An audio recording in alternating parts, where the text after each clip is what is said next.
But so what do we do, Jim? What do we do? We know there was a Syrian Syrian with a Syrian passport, a terrorist, among the Syrian refugees in Paris. Well, I think Donald Trump had it largely right.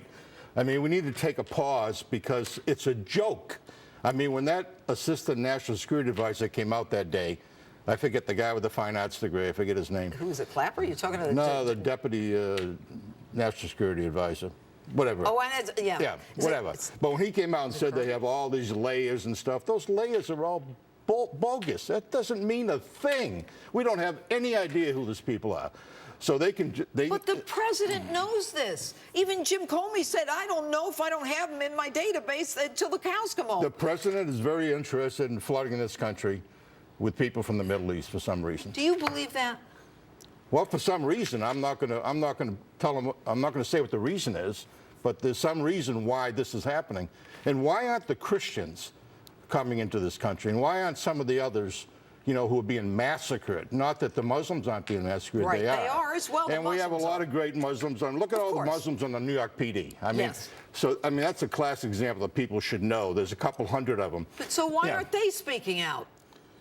Well, I don't know. I don't know why people aren't speaking out. But, Saudi Arabia basically funds all the radical imams in the United States. They fund all the madrasa schools.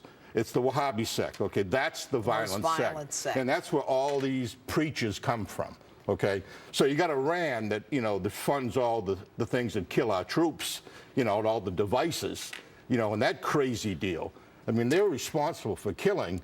When you look at the people killed in Afghanistan and Iraq, a high percentage of those people were basically killed by Iran. That's okay? right.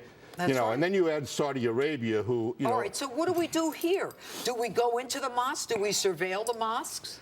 I think you go where the cases take you, all right? And you don't avoid going there for some political correctness. Political correctness is going to kill us. It's going to kill Americans. It already has. It's going to continue to. And with weapons of mass destruction, that is not something that we should take lightly. All right. Jim Kallstrom, always good to have you here, my friend.